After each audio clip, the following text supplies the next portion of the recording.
एक समय की बात है। उत्तर भारत के एक छोटे से गांव में नीलम नाम की एक लड़की रहती थी। नीलम के माता पिता उसे बहुत प्यार करते थे और उसकी हर ख्वाहिश पूरी करते थे। नीलम के पिता गांव के सबसे प्रतिष्ठित व्यक्ति थे और उसकी मां गांव की सबसे बुद्धिमान और दयालु महिला थी। नीलम के जीवन में हर चीज थी, लेकिन उसके दिल में एक अजीब सी खामोशी थी। नीलम का स्वभाव बहुत शांत था। वह अधिकतर समय अपने कमरे में किताबें पढ़ते हुए बिताती थी। उसकी सबसे प्रिय चीज उसकी किताबें ही थीं। वह अपने विचारों और भावनाओं को अपनी डायरी में लिखती थी, जो उसके लिए एक मित्र की तरह थी। नीलम की खामोशियां उसकी गूंज बन गई थीं, जिन्हें वह अपने शब्दों में ढालती थी। नीलम के माता पिता उसकी इस खामोशी से चिंतित थे। वे अक्सर सोचते थे कि उनकी बेटी को खुश करने के लिए और क्या किया जा सकता है। एक दिन नीलम की मां ने उससे पूछा, बेटी, तुम्हें क्या पसंद है? तुम किस चीज में खुश होती हो? नीलम ने मुस्कुराते हुए जवाब दिया, मां, मुझे शब्दों की दुनिया पसंद है। मैं अपने विचारों को कागज पर उतारना पसंद करती हूँ। उसकी मां ने ये सुनकर सोचा कि शायद नीलम को अपनी लेखनी को और सुधारने का मौका देना चाहिए। उन्होंने नीलम के पिता से बात की और उसे एक बड़े शहर के प्रतिष्ठित स्कूल में दाखिला दिलवाने का निर्णय लिया, जहां वह अपनी लेखनी को और निखार सके। नीलम को यह सुनकर खुशी हुई, लेकिन उसके दिल में एक सवाल था, क्या वह अपनी खामोशियों की गूंज को वहां भी सुन पाएगी?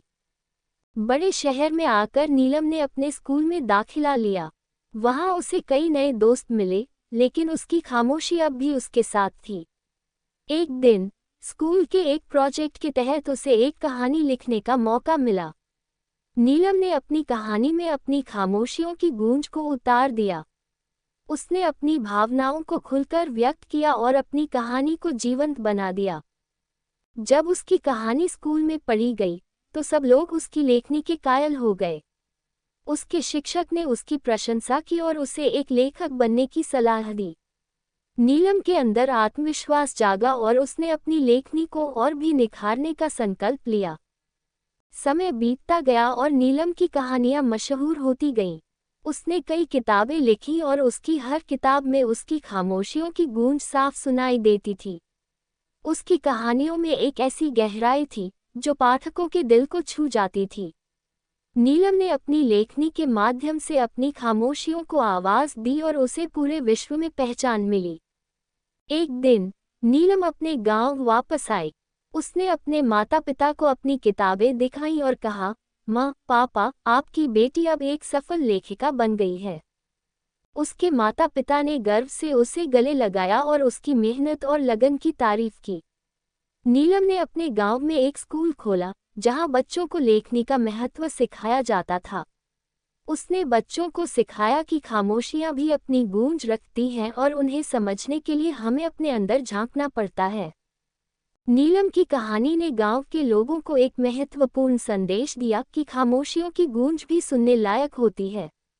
हमें अपने अंदर के सन्नाटों को समझने की कोशिश करनी चाहिए, क्योंकि उनमें भी एक कहानी होती है। हमें अपने विचारों और भावनाओं को व्यक्त करने का माध्यम ढूंढना चाहिए, चाहे वह लेखनी हो, संगीत हो या कोई और कला। नीलम ने अपनी खामोशियों की गूंज को अपनी लेखनी में उतारा और यह सिखाया कि सन्नाटे भी बोलते हैं, बशर्ते हमें उन्हें सुनने की कला आ जाए।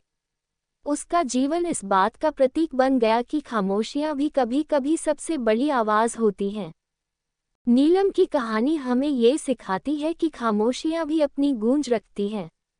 हमें अपने अंदर के सन्नाटों को समझने की कोशिश करनी चाहिए और उन्हें व्यक्त करने के लिए एक माध्यम ढूंढना चाहिए। अपनी भावनाओं और विचारों को व्यक्त करना हमें आत्मविश्वास और पहचान दिला सकता है।